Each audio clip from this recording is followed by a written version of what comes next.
ونستعينه ونستغفره ونعوذ بالله من شرور أنفسنا ومن سيئات أعمالنا من يهده الله فلا مضل له ومن يضلل فلا هادي له وأشهد أن لا إله إلا الله وحده لا شريك له وأشهد أن محمدا عبده ورسوله يا أيها الذين آمنوا اتقوا الله حق تقاته ولا تموتن إلا وأنتم مسلمون يا أيها الناس اتقوا ربكم الذي خلقكم من نفس واحدة وخلق منها زوجها وبث منهما رجالا كثيرا ونساء واتقوا الله الذي تساءلون به والأرحام إن الله كان عليكم رقيبا يا أيها الذين آمنوا اتقوا الله وقولوا قولا سديدا يصلح لكم أعمالكم ويغفر لكم ذنوبكم ومن يطع الله ورسوله فقد فاز فوزا عظيما أما بعد فإن خير الحديث كتاب الله وخير الهدي هدي محمد صلى الله عليه وسلم وشر الأمور محدثاتها وكل محدثة بدعة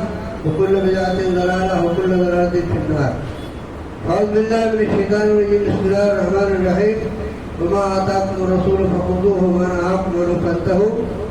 اللہ تعالیٰ نے فرمایا ہے کہ رسول جو کچھ دے اسے لے لو اور جس چیز سے روکے اس سے رک جاؤ. آپ کے یہاں ہفتہ واری یا روزانہ کا درس چل رہا ہے قرآن صلاۃ سے متعلق.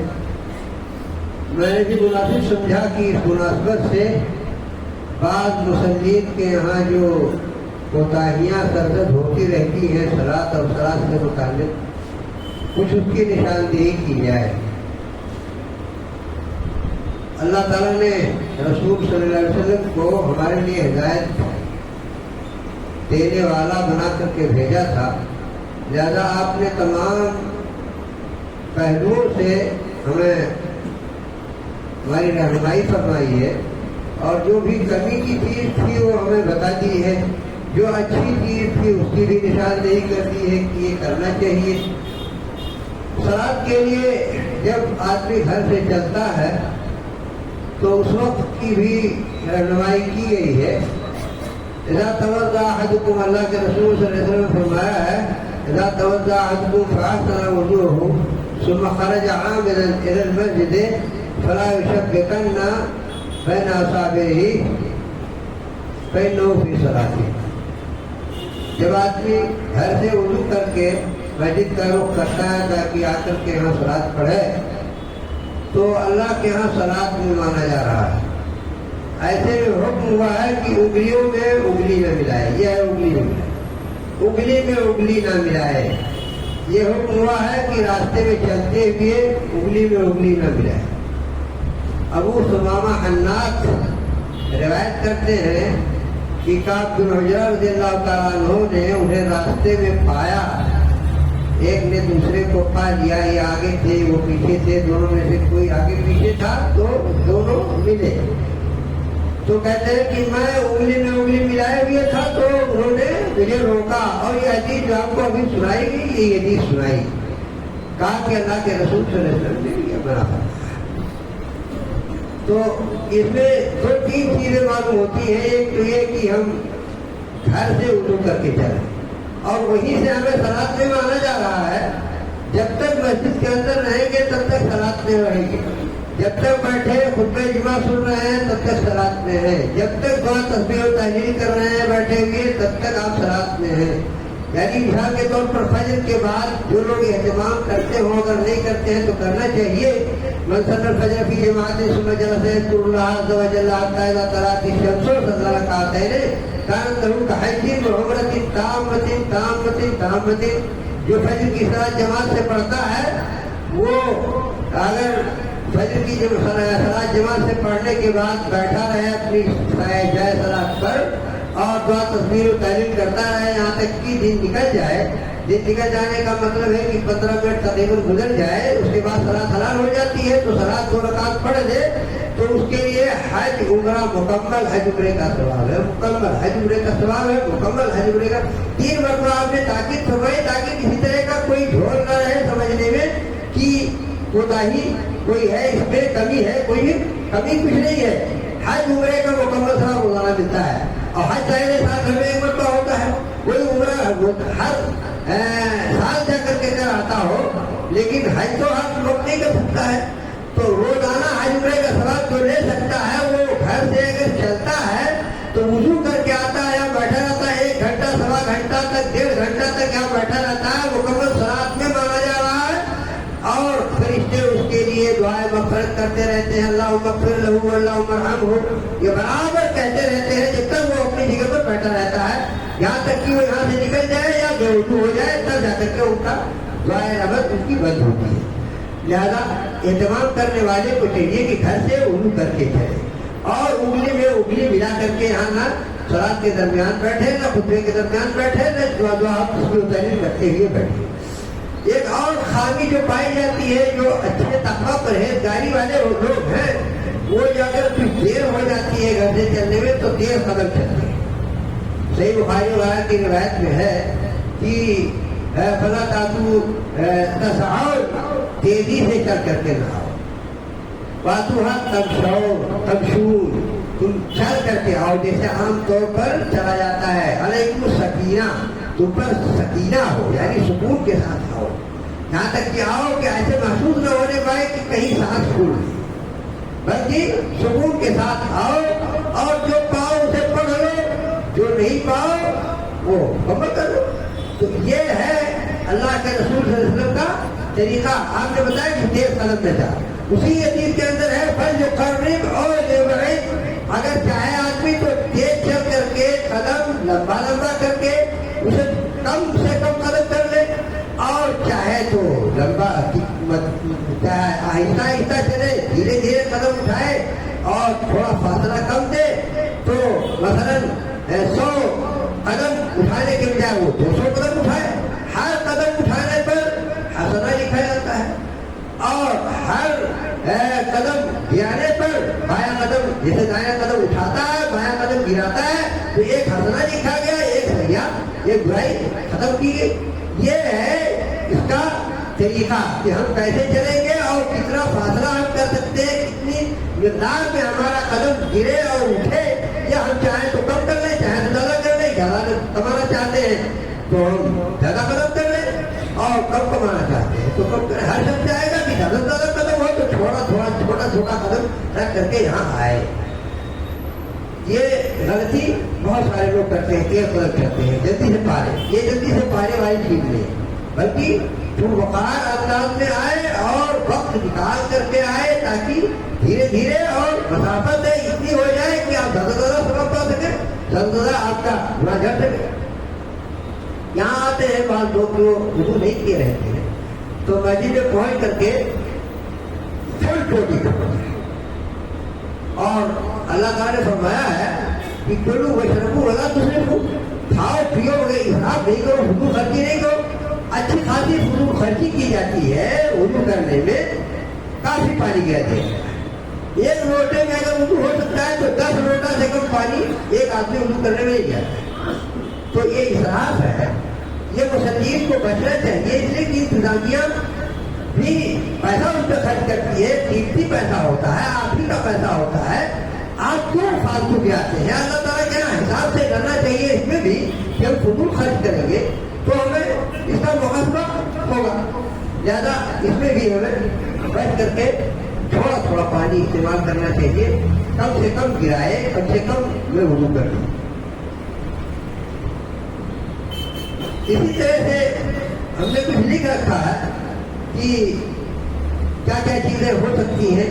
پہنچتے ہی آدمی جب صلاۃ پڑھنا شروع کرتا ہے تو ابھی میں نے دیکھا ہے، واقعی میں دیکھ کر کے کر رہا ہوں کہ جتنے لوگ یہاں پہلی صف میں، جو اس وقت پہلی صف ہے اس میں تھے، ان میں سے کسی نے بھی سنا کے ساتھ نہیں کہا۔ ایک صاحب کو میں نے اشارہ کیا کہ آگے بڑھ جائیے تو وہ آگے بڑھ گئے، باقی سارے لوگ جتنے بھی تھے بنا ستھرا تھے۔ اتفاق کی بات ہے کہ یہ لگا دیا گیا ہے، اس لیے کسی کو توفیق نہیں ہو رہی۔ اس کا مطلب ہے کہ ستھرا کرنے کا اہتمام نہیں ہے۔ شاید کہہ رہے تھے کہ ستھرا کرنے کا اہتمام کرتے ہیں لوگ، لیکن مجھے سمجھ نہیں آتا کہ ستھرا کرنے کا اہتمام کرتے ہیں۔ اگر ستھرا کا اہتمام کرتے تو اگلی صف میں آ کر کے وہ ستھرا کر کے صلاۃ پڑھتے، یہ فتنے میں مبتلا ہوگا۔ یہ پہلی صف کو چھوڑ دینا ایسے، یہ فتنہ میں مبتلا کرنا ہوا، ان کی آزمائش ہو گئی کہ ستھرا کرتے ہیں کہ نہیں کرتے، واقعی ستھرا نہیں کرتے۔ اس لیے اہتمام کرنا چاہیے کہ ستھرا کر کے